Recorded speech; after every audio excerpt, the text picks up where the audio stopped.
and become this, city identity? Just guess. Roti buaya. Okay, roti buaya. And then, El? Bika Ambon, bakpia, and what else? Yeah. And we have another food like a bakmi, like a bakso. Yeah, we remember that several years ago, former President Obama said that saya suka bakso, and as if this kind of bakso is come from Indonesia. And yeah, it shows how the Chinese culture are already embedded in Indonesia actually. And it's interesting when we say bakpia, people usually thought, oh, it's come Chinese, something like that. Yeah, people nowadays. But yeah, without further ado, today we have Mbak Agni Malagina. She's a lecturer, she is a traveler, she is a sinologue, she is a very productive writer, a journalist, what else? Oh, heritage activist, and many more. I mean, And if you usually read about the sinology or talks about Chinese culture nowadays, usually you only have found two names for the female. The first one is Mona Lohanda, but it's already passed away, just a year or 2 years ago. And the second is Mbak Agni Malagina. So we have very fortunate here to have Mbak Agni Malagina. Please welcome Mbak Agni Malagina. Thank you. And I will not talk much, and I will keep the time for Mbak Agni. Terima kasih Mas Abdi. Hello, good afternoon lecturers and fellow participants. Saya bawa contekannya.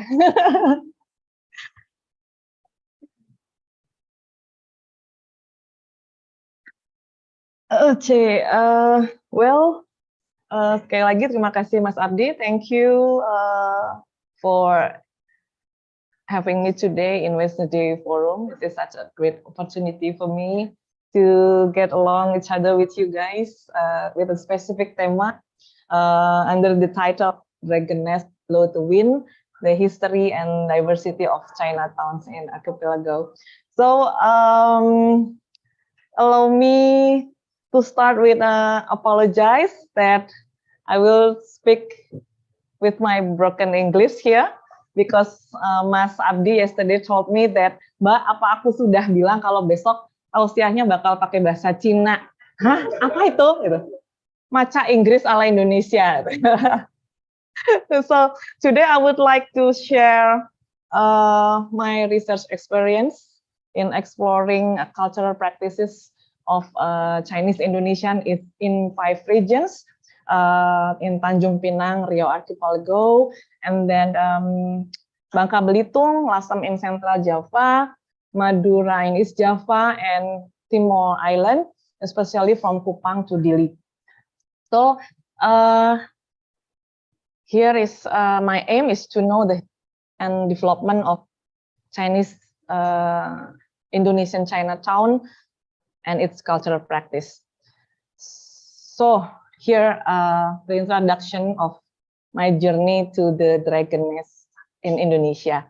I would like to introduce myself first. My name is Agni Malagina, and I started my journey from 2004 at least until present time. I studied sinology in program study China at University of Indonesia. Then my interest on Chinese Indonesian studies grew and even greater until today.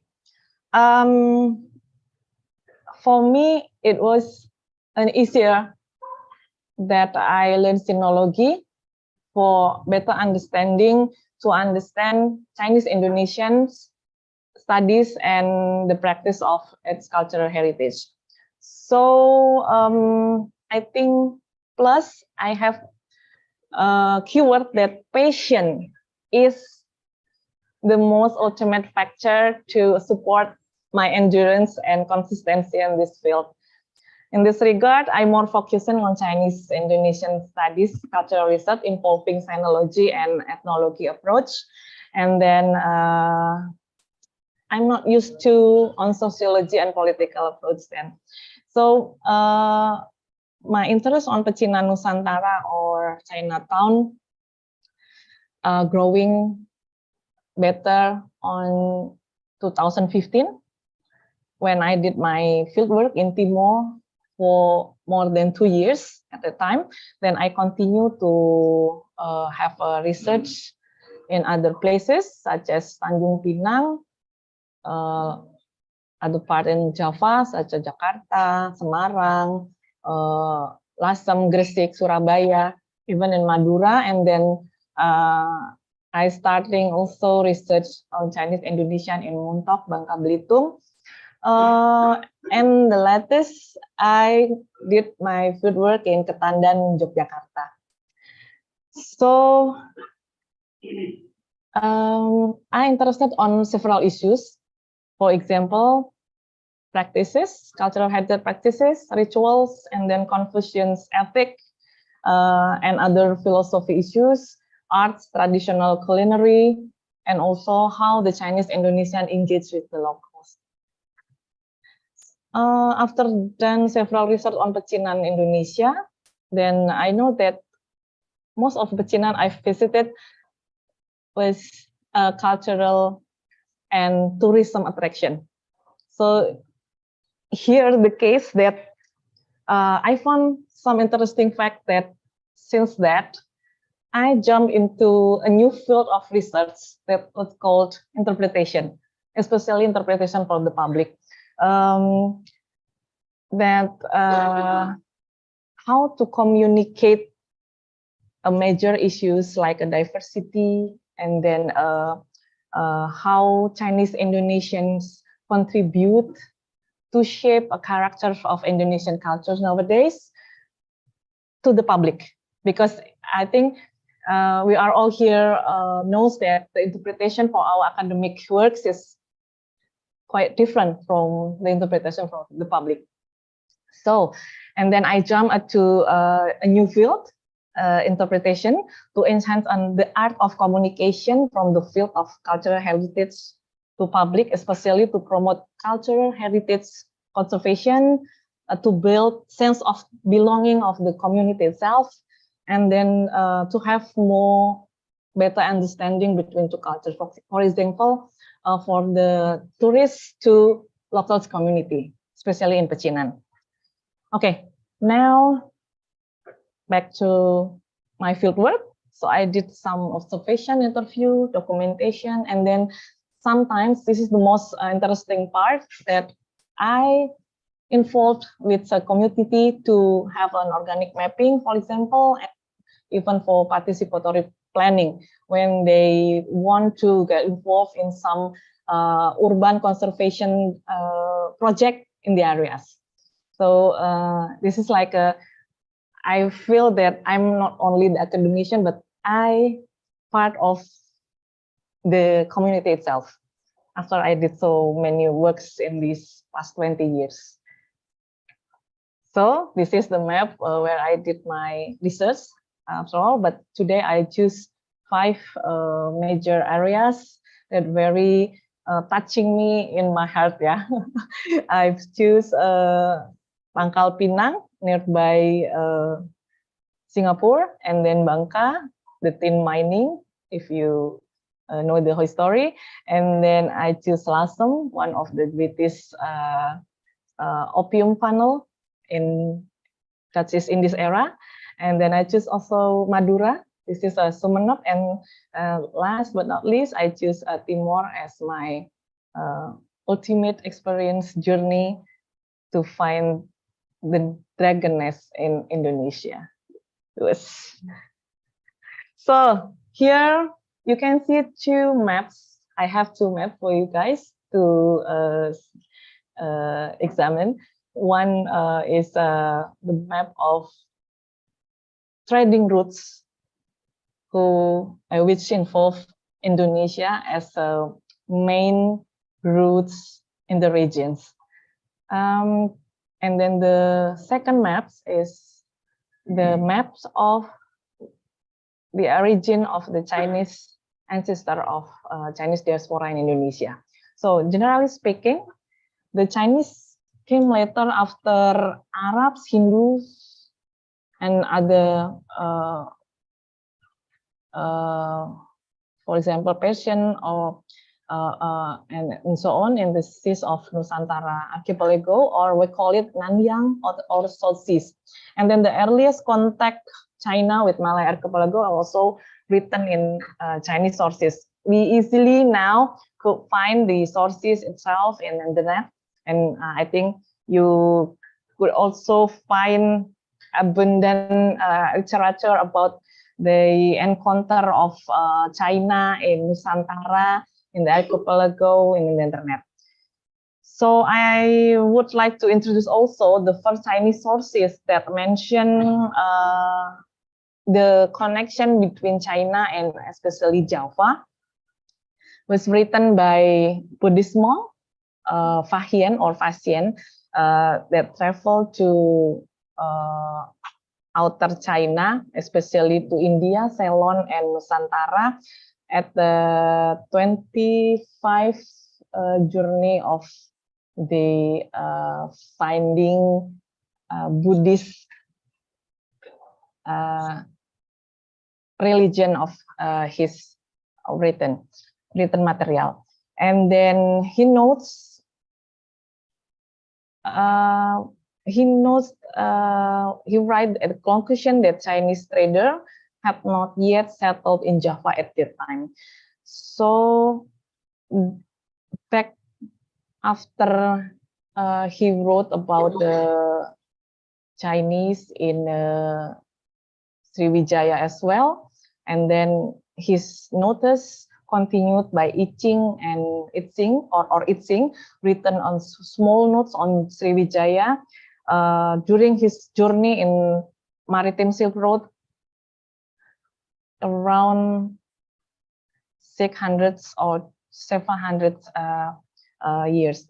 And then in 900 to 1920, the annals of the Song dynasty give us the vivid explanation, mentioned that the rich China merchant owned the many vessels were used for regular economic traffic between China and Nusantara.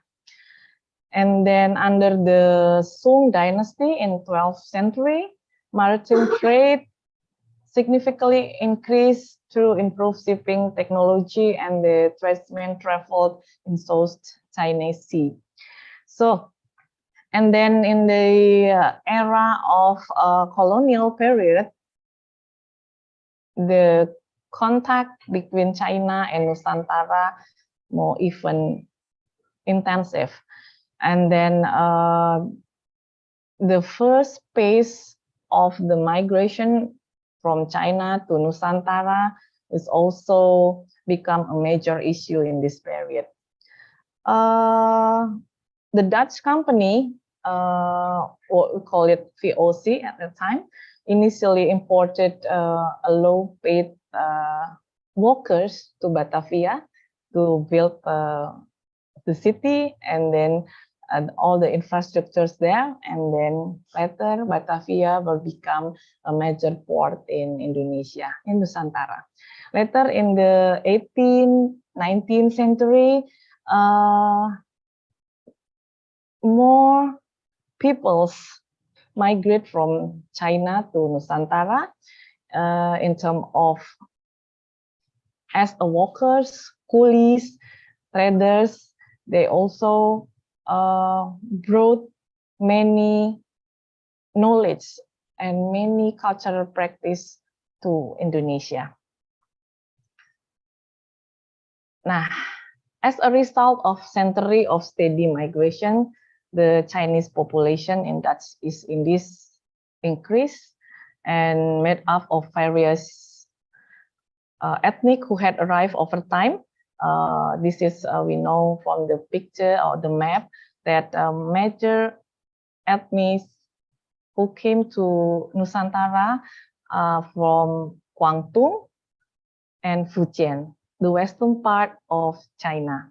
Then they came to Nusantara along with several activities, for example, maritime silk route trading, and then also spice route, and then tin and gold mining trading route, and also they are coming for sandalwood or incense route. Nah, the sandalwood and incense route is the most less research on it, because I think Timor have a special region that never been touched by a sinologist or Indonesianist who have a research on Chinese Indonesian studies. So I would have a part that I want to introduce Timor as my part of my research. So from this map, we know that a major numbers Chinese migrants from China came from these two areas, Guangdong and Fujian, and they have many dialects, and this is one of the diversity of the language of the Chinese Indonesian. Nah, the Chinese who first came to Archipelago were Hokkians, came from Fujian area in the ups of the map, and then the numbers followed by Hakka, and then Teochew and Kongfu. Sometimes in the field, I found that there is another dialects from the tribes that involved in some of the region. For example, there is a Hainanese, a Putianese, Kwangsai, and even Hainan. So who are they? Most of the migrants who came to Nusantara or Nanyang, Nanyang is commonly Singapore, Malaysia, Thailand, Vietnam, and Indonesia. We know a category of the professions of the Chinese migrant in this four occupation or four categories of the peoples who migrate to overseas. Then this classification used in ancient China, especially to accommodate Confucianists or the legalist scholars, then could be traced back from the Zhou dynasty. It's around 1000 to 700 before Christ era. So this is not stratification, social stratification. This is four categories, not socioeconomic classes, or wealth and standing did not correspond of these categories, or even passing down to the next generation.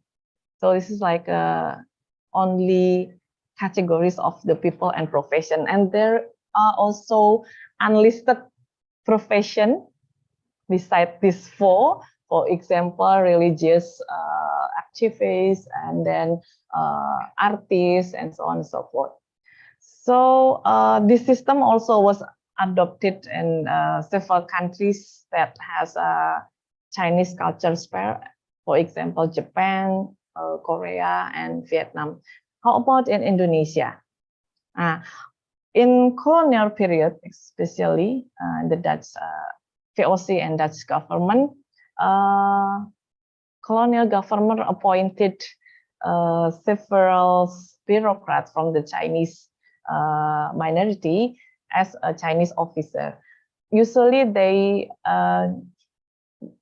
colonial government gave a military position, but it is only position. It's not a military activities. So it also, we call it Kapitan Cina, Mayor Cina, or Lieutenant Cina. It's only the name of the position. It's not a military activity. So who held the rank of major atau mayor, and then the Kapitan, and then the lieutenant, or with a legal and political jurisdiction over the boundaries of the colony of the Chinese subject. So they control the Chinese inside their administration. So actually, but I think this is kind of a different situation when we use the Shenungkung San term and the mayor, captain, or even lieutenant.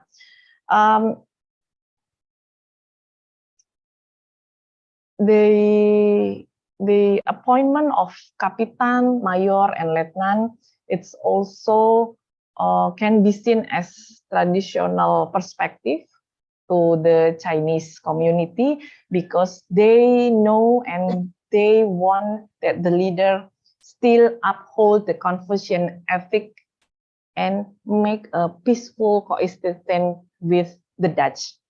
So it's kind of like a very close relation from the profession, the category of profession, to the special position during the colonial period in Indonesia.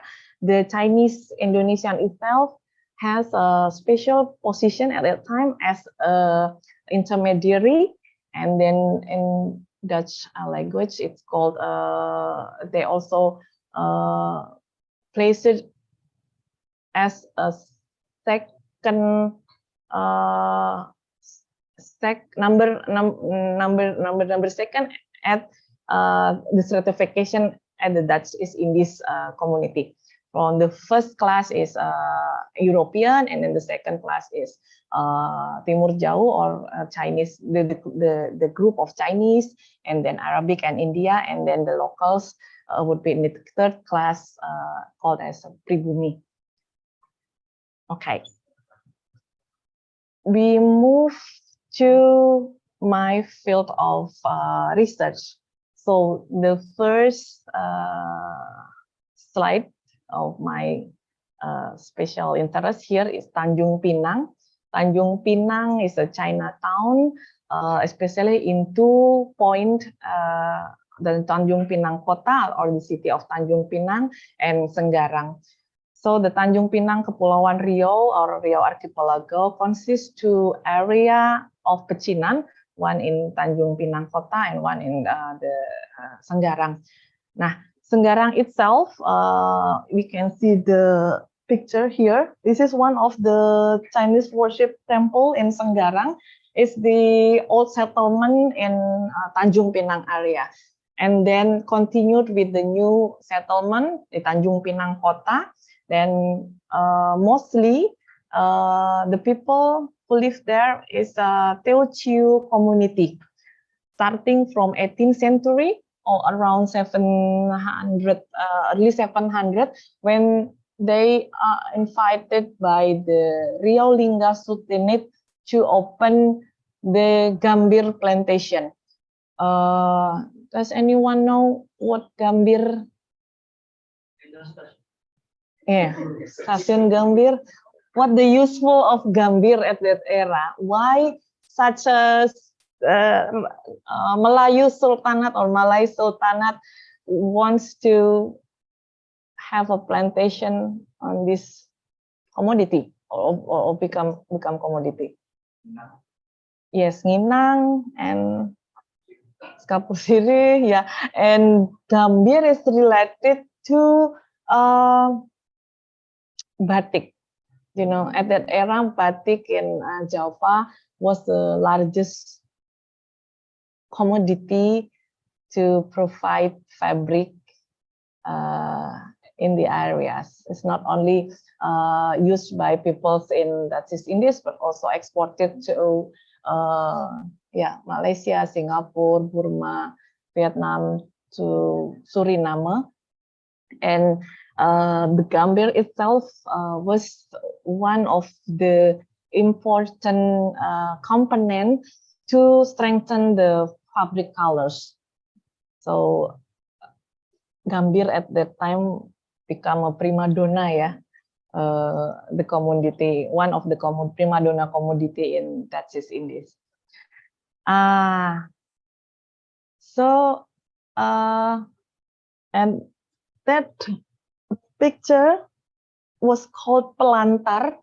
That the Chinese houses that exist using pathway over the above the sea, and then this is one of the unique pecinan I've ever seen, that they not and stayed in landed houses, but they stayed in daerah called pelantar, only in this area, only in Tanjung Pinang. Nah, Senggarang exactly located across the Tanjung Pinang kota, the new pecinan in Tanjung Pinang. And then the people of Senggarang, majority are Chinese Teochew and the Hokkien people. And then later, the Hokkien people was mainly moved to Tanjung Pinang kota, and they have a pecinan with food Chinese khas, food Chinese character. It's different from Senggarang. Senggarang has a Teochew or Hakkas characters, and then in Tanjung Pinang kota later on, they built a pecinan or Chinatown with food chain characteristic. What was the food chain characteristic? For example, if you know atap ekor walet or swallowtail rooftop, that's we can easily find some houses in Tanjung Pinang kota using that kind of roof, but we cannot find in Senggarang. Nah, so this picture there. Oops, sorry.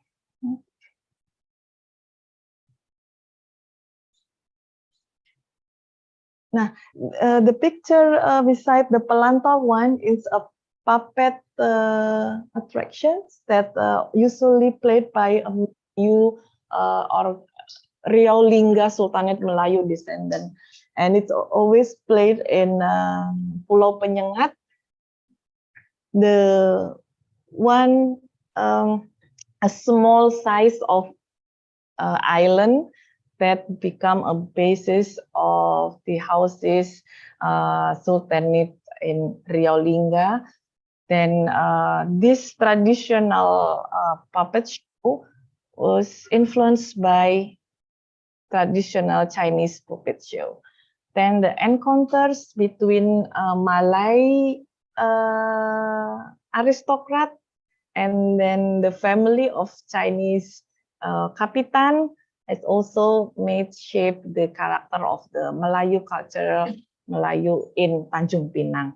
So in my opinion, the history of Chinese in Tanjung Pinang is quite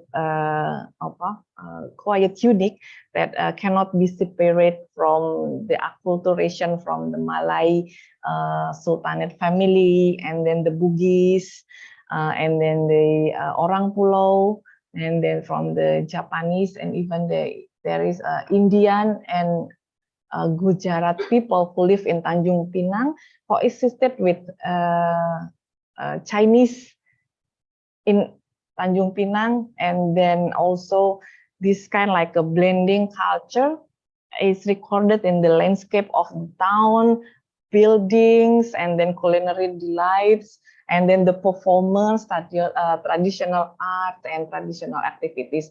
This is one of my research interest in Tanjung Pinang, because once in early 1900 through 1970s, Tanjung Pinang was very well known, a very prosperous city, because all the port before entering Singapore, or even the ship before going through the China or other countries, they mostly stayed over the night in the area of Tanjung Pinang. So Tanjung Pinang itself was called as kota emas at that time, but now it's declining, and they are already far away behind from the neighbor, Batam Island, and there rise and issues about the the declining of the Chinese contribution to the area, and then the declining of heritage area in Tanjung Pinang. And now most of the people who live in the Kota Tua of Tanjung Pinang trying to do something to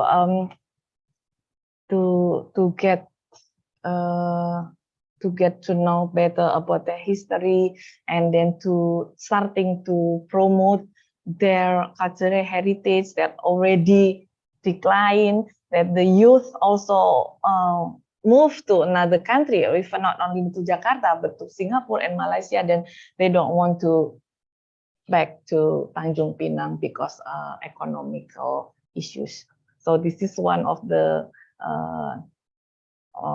my main interest and at the Tanjung Pinang, that have a unique pattern of the Chinatown in Indonesia. Nah, the second place is Bangka. I went to Bangka Chinatown, especially in Muntok. The first picture is a house of the mayor in Muntok, and then this one second picture is the house of Kapitan in Pangkal Pinang. Muntok firstly developed in early 18th century when the mining was become legal commodity from Sultanate Palembang to China. Bangka, I think Bangka has a famous nicknames as tin from foreign lands. In some record of China manuscript, we call it Yangtze. And then also Bangka was given a title as Duke of York Islands during the British rule. And Bangka also part of the important phase of the Indonesian independence, with a slogan Van Bangka begin the victory, or from Bangka start the victory. It's like a symbol of the Indonesian complete independence in 1949. And Bangka also nowadays is known as the best white pepper king of spice in the world. So I think it's like a significance motif that we have from Bangka. Nah, actually local history in Bangka about tin or tin mining was occurred early 18th century. And then at that time, Bangka was under the Sultanate of Palembang. At the same time, also China needs a commodity, especially tin, because the tin mining in China is no longer sufficient to provide materials that needed by the Chinese. What the purpose of the use of the tin in China culture? Mostly at that time, in 18th century, the tin paper is used to wrap up the tea product. Tea product is very famous in the Europe at that time, tea from China, and they have a large export to European country, and they need tin paper to wrap up the tea. And then also everyday lives in China related to tin mining consumption. For example, jewelry, and then food containers, teapots, other household candle holder, cosmetic, tin foil, and etc. Especially the tin foil that are burned in the rituals to the worship of the ancestor. So it's like a daily consumption material in the China, and at the moment, still China imported mining or tin mining from Indonesia. So Chinese community in Bangka firstly came to trade tin, and then they opened the tin mining under the Sultanate of Palembang, and they also have a close relation to Palembang aristocrat by marriage, and become ruler in Bangka, especially hold the right to mine the mining, especially in Muntak, and then later on over the Bangka and Belitung. So what are the special of the Chinese Bangka? Especially they are considered as Chinese community, especially came from the Fujian or Guangdong, that relate to coolies activity at that time, and then also to opium trade and secret society that operate in the area of Nanyang. What kind of secret society is here the story about the Tian Tihui secret society, which is formed in the Ming era after Ming dynasty was collapsed and Qing dynasty take the position to rule the China. And then the secret society works to promote the rising of the Ming dynasty, actually. And they want once again to come to power, and then they built a community that they called Tian Tihui, or become a secret society, and spread all over the Nanyang to gather the capital from Nusantara, from Malaysia, from Singapore, and then they can expand the activity of Tian Tihui to get the power, more power in China through the capital from these Nanyang countries. The next is Lasem. I think some of you has already come to Lasem to visit Lasem last year, and then I just want to have a brief introduction to Lasem.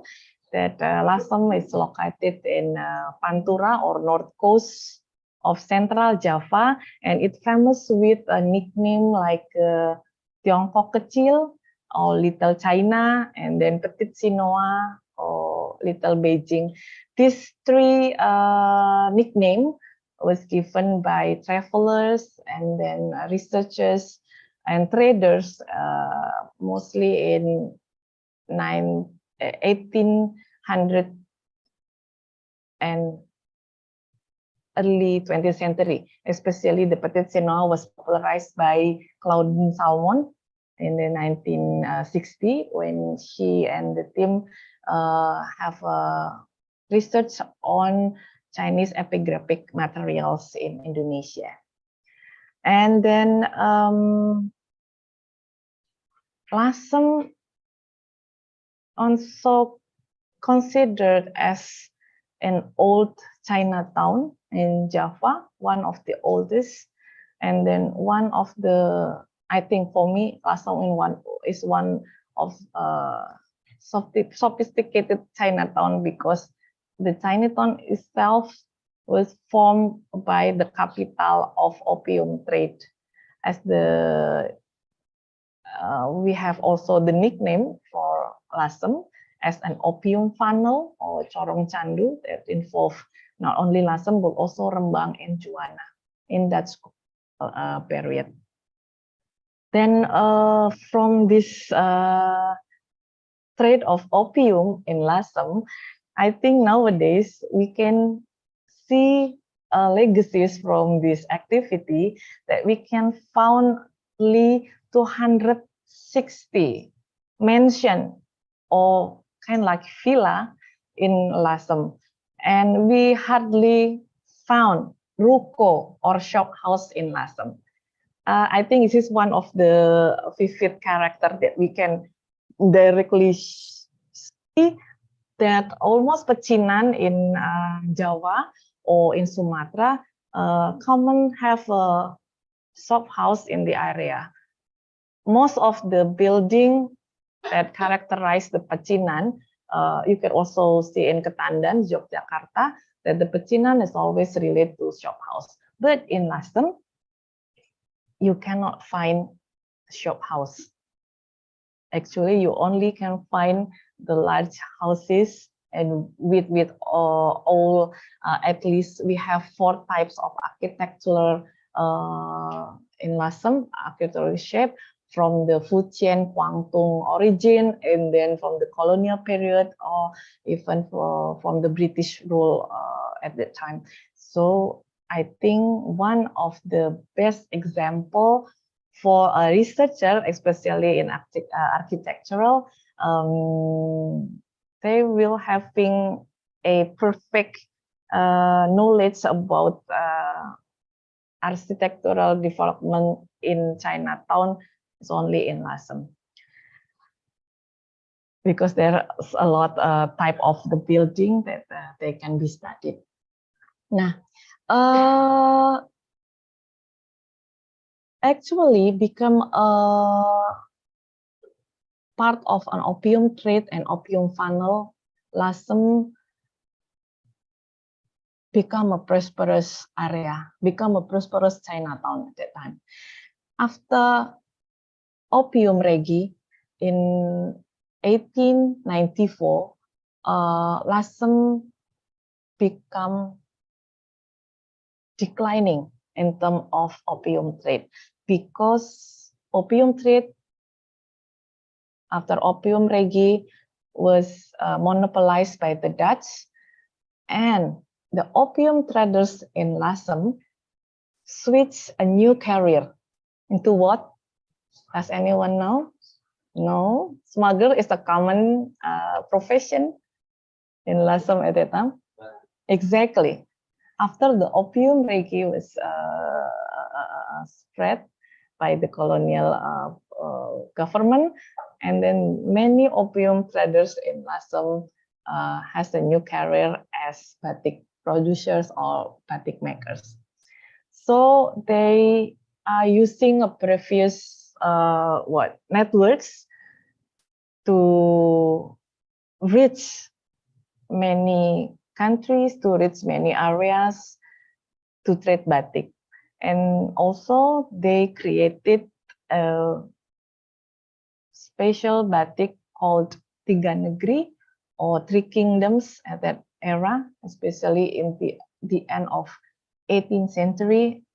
And then they also sold batik to Nanyang, especially Singapore, Malaysia, Burma, Thailand, and also to Siam and Suriname, if I'm not mistaken. So all this historical background, and I could say that Lasem, one of most of the important case of the Chinatown in Indonesia. We cannot compare each of pecinan in Indonesia because they have their own uniqueness, I think. So the shocking things that I've seen in Lasem and several pecinan Nusantara from Sumatra to Timor, actually, I easily found the story of opium trade in secret society in the area. is another research and another interest. Yeah. So the next is Sumenep, is a Chinatown in Madura, and this is, I think, Abaya, have a special attention from me because I follow the research of Pak Ong Hokam to explore Sumenep more, especially about the Chinese Muslim there. Yeah.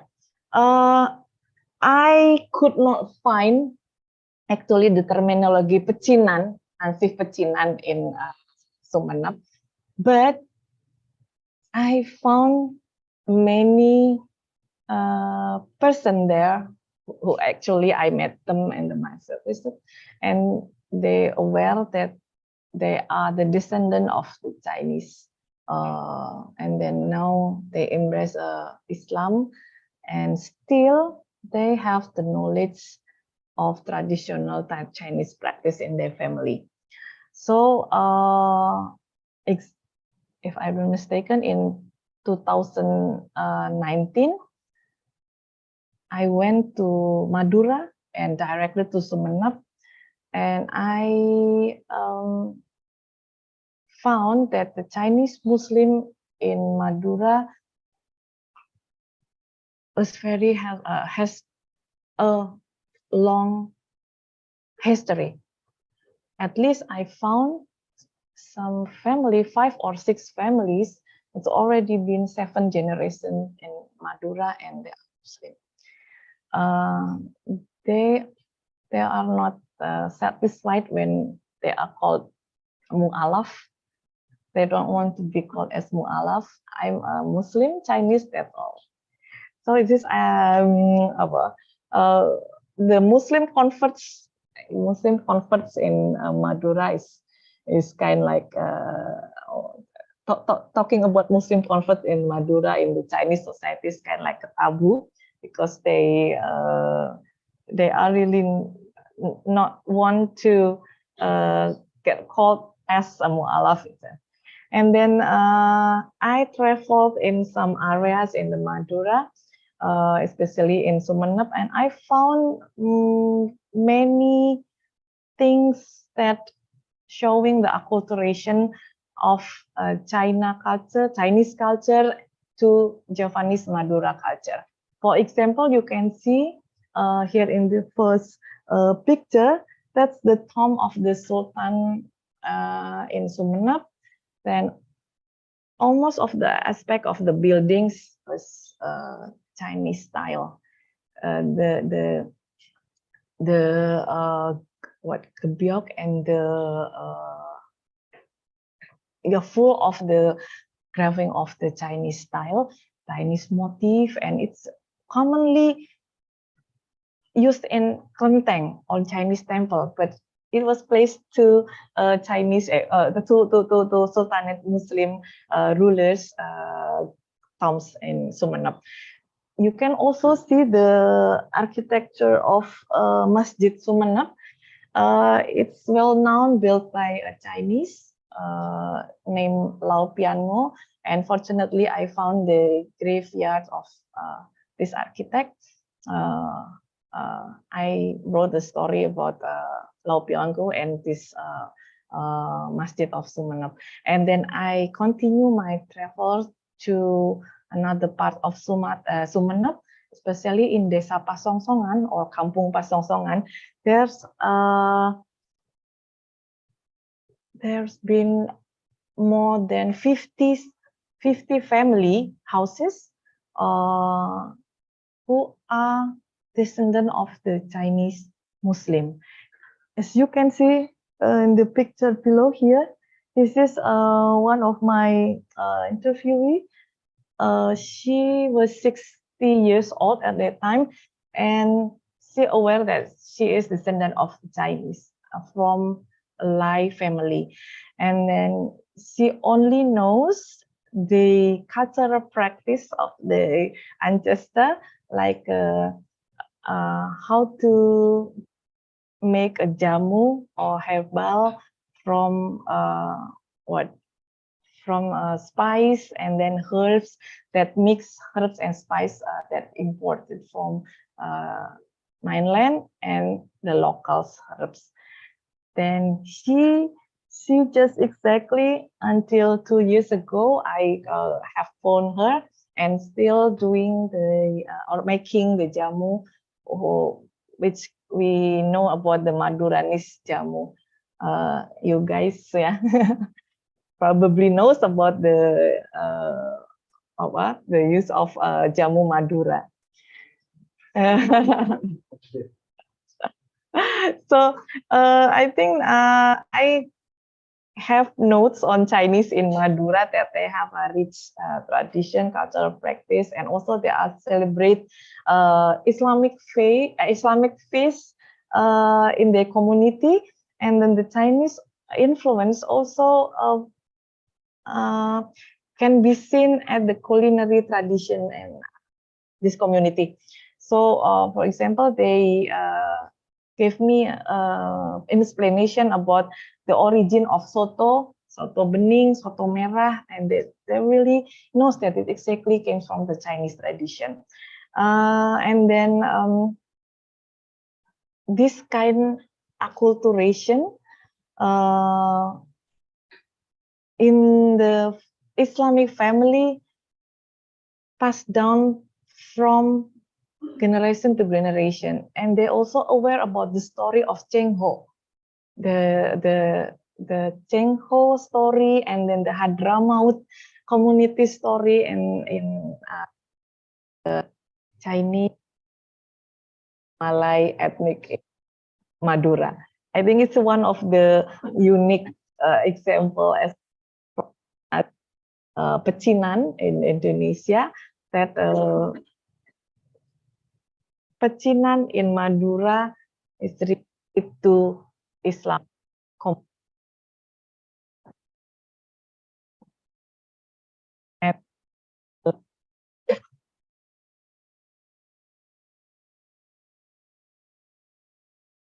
Pecinan or Chinatown in Timor Island is in Kupang and only in Dili. But through to the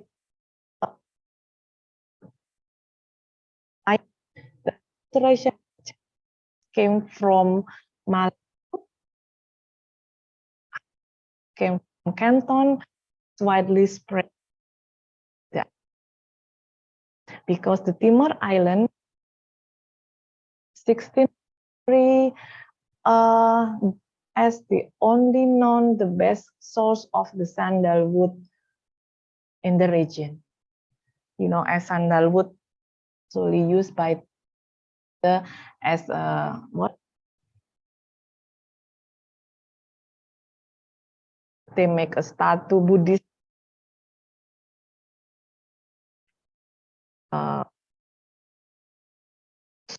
element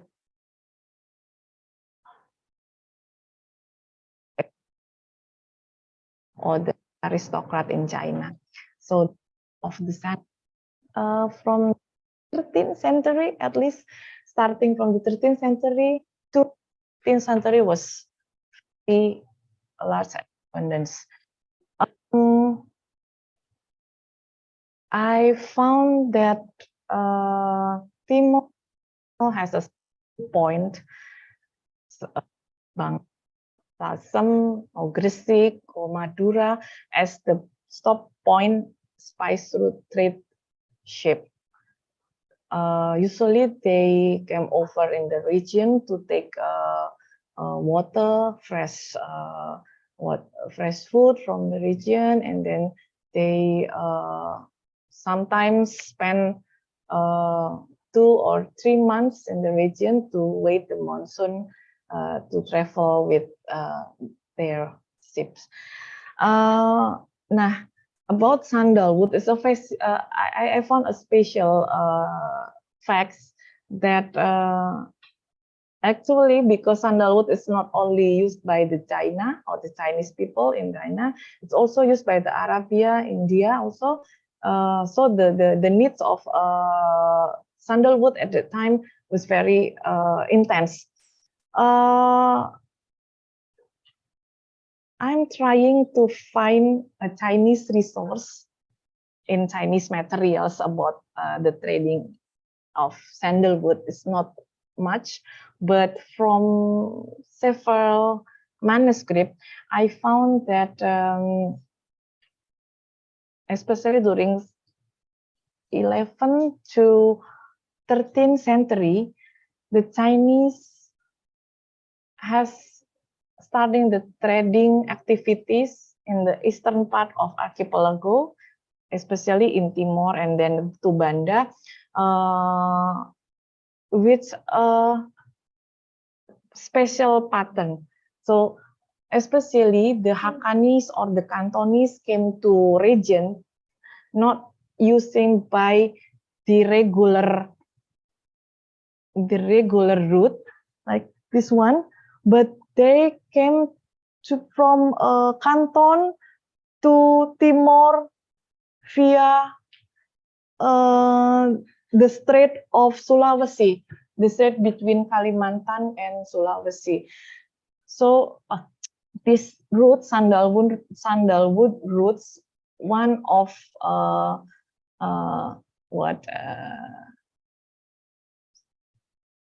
one of the special routes at the time, because no one knows except the Chinese traders, like been hide for 7 centuries and so on. So European cannot interfere in the trade of sandalwood until Portuguese and then later Dutch came to Timor Island and built a base in Kupang and in Dili. After that, the European monopolized the sandalwood trading in Timor Island. So this is the story of pecinan in Timor, and from this picture you can see this is one of the picture I've found, and I met the family of the local rulers, small kingdoms in the center of the Timor Island in Molo, Pergunungan Mutis. This is a sonaf or houses of the king. Here the picture of the king at, I think, if not taken, in 1954 or 1960. This big and the houses, and they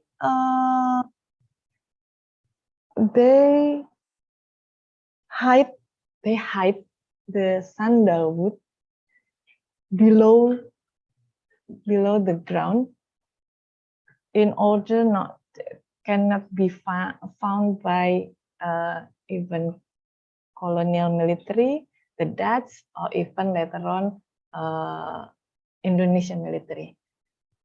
So during the Sukarno and Suharto era, sandalwood also has a greater economic contribution to that regime. It's so expensive things until Suharto era. And then this picture is Imlek tradition or Chinese New tradition in Atambua. The person here, Joachim Lau, here, he is the descendant of the ruler in the Atambua or Tampupu region. This is the family. They just only know how to do a Imlek ceremony. The other cultural practice of the ancestor didn't know, and they only practice these things. They only know how to pray with hymn, and then they only know how to prepare the dish to the ancestor, but they simply didn't know what proper tradition in Imlek celebration. That's quite thing me.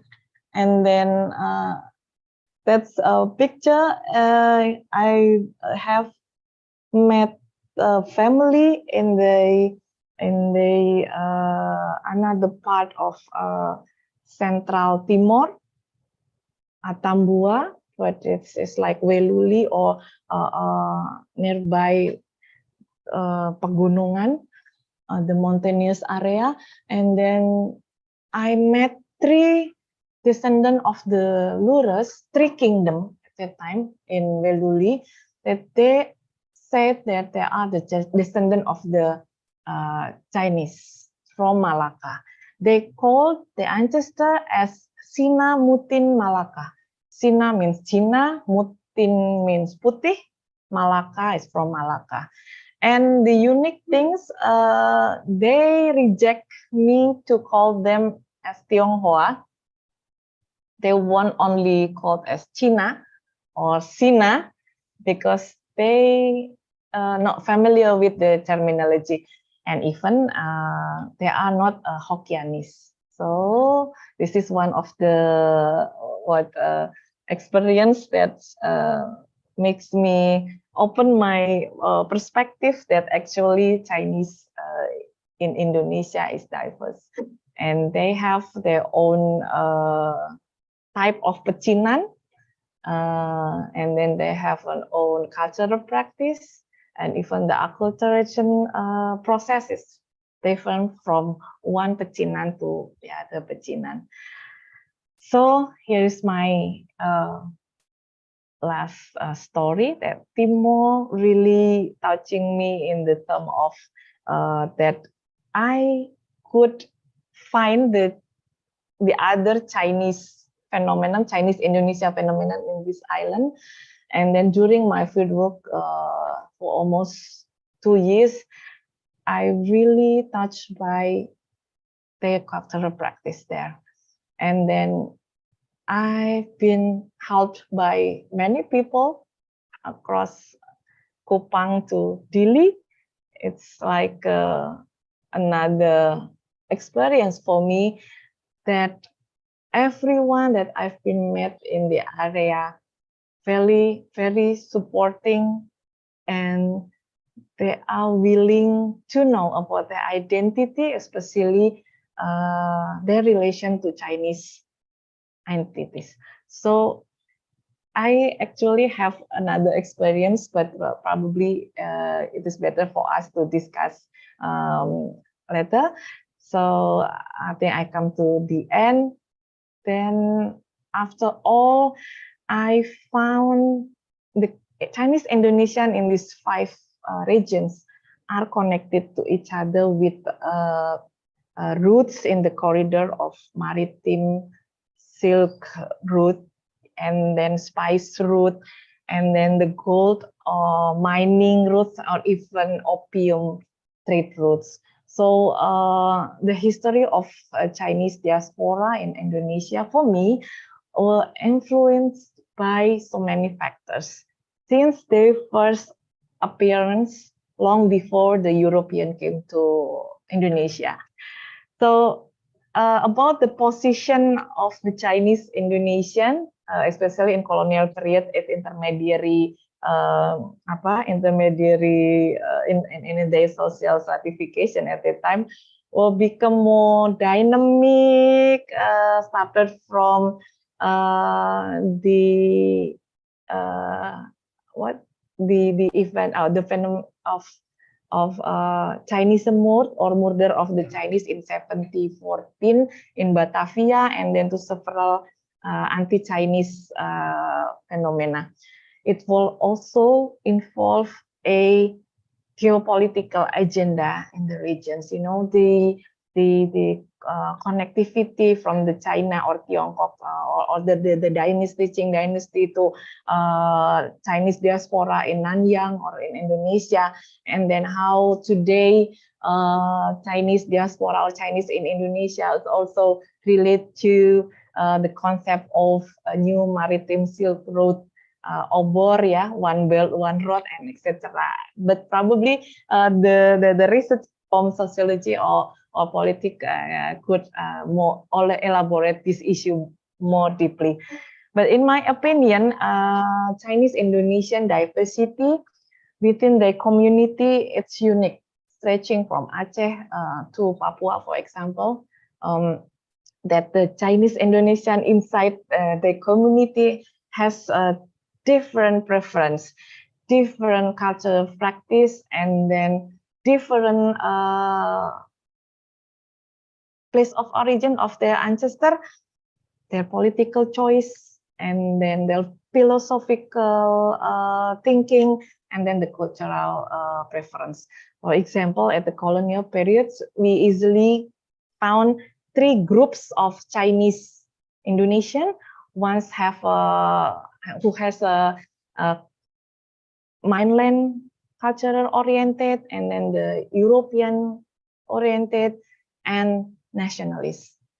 So it's probably still exists until today, and I think this is make the Chinese Indonesian more diverse. That also I note that they embrace their cultural practice from the degree rigidly carry on their ancestor tradition to the context of acculturation with the locals. It's also one of the uniqueness and the dynamic of Chinese Indonesia. For me, this cultural practice fully contribute to shape the Indonesian culture nowadays, to mark that our identity is fluid, and then diversity in Indonesia is our character, and we are all together as Indonesia. So I think I'm come to the end, and the conclusion probably it's yours. I only have to share my experience to journey to the nest of the dragons in Indonesia. Thank you for your attention. Looking forward for more discussion. Okay, let's open up 3 questions first. Yes, raise your hand. I'll give the subject microphone to you.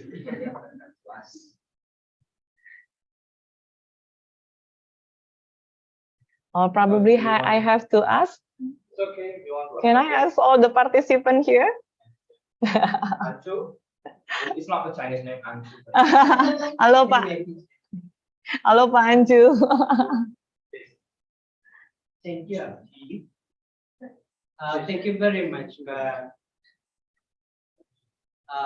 Thank you very much for coming and sharing a very rich experience of Chinese Indonesia.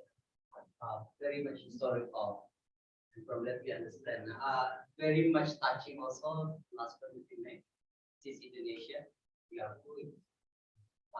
Showing that the presence of the Indonesia as a fluid. It's unfinished but very fluid.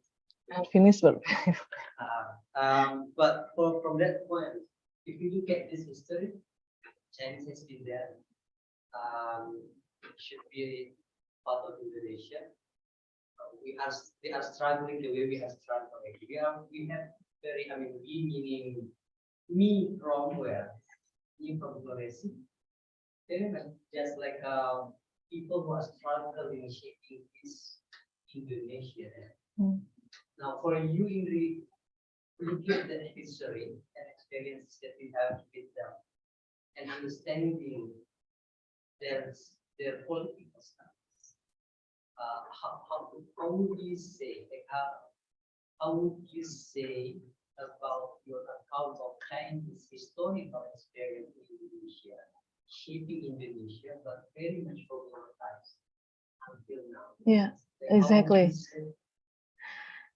What I would say to that, it's a complicated for the explanation of that, because in the historical perspective, the position of Chinese Indonesia indeed very complicated until now. Yeah, as you can see in Jogja as well, they are facing the hardship of the government system here about about the land and so on and so forth. And the issue of discrimination actually, yeah, still exists until now in many parts of Indonesia. I've seen and I've heard things that those kind of discrimination in the, especially if they relate to governmental works, it's still there. And how their response for me is more important. They, the Chinese community that I've been met, they always said that I'm here as an Indonesian. What the government did to me is not my problem anymore. I just want to be a good citizen and I will follow the rule. That's the most touching for me because I know there is something wrong, but there are still maintains the relationship, the harmonious or the harmonious environment to their situation. I know that I think they also depressed by the situation because after Gus Dur and all the phenomena after what we call it reformation should be new things, a new paradigm, but still the Chinese Indonesian that I've met in the fieldwork are still in the same position. They felt left behind, and in some cases, especially related to governmental, it's always been hard for them. But once again, they always remind themselves, their family, their friends that we are Indonesian, just follow the rules and be happy with that. I think it's one of the Confucius system thinking that's still in their blood, exactly. That as a subject to government, they have to be obey the rules. Just to add a little, so looking from the 5 places, you see the same experience of smoking. Like they have 3 kids discriminated to live like political authorities. You have the same experience that you have. Some of the part, yes. Mostly if they are to do with government paperwork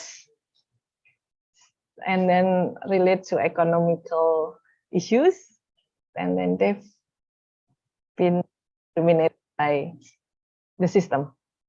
But from the cultural practices, I saw that nowadays they feel free to do their religious activity, to express their cultural activity to the public, and they feel nowadays the situation after Gus Dur, they feel they more open and then they more treated well in terms of practices. That's the I take from this at least 5 regions. Thank you. Thank you, Pak Anjo.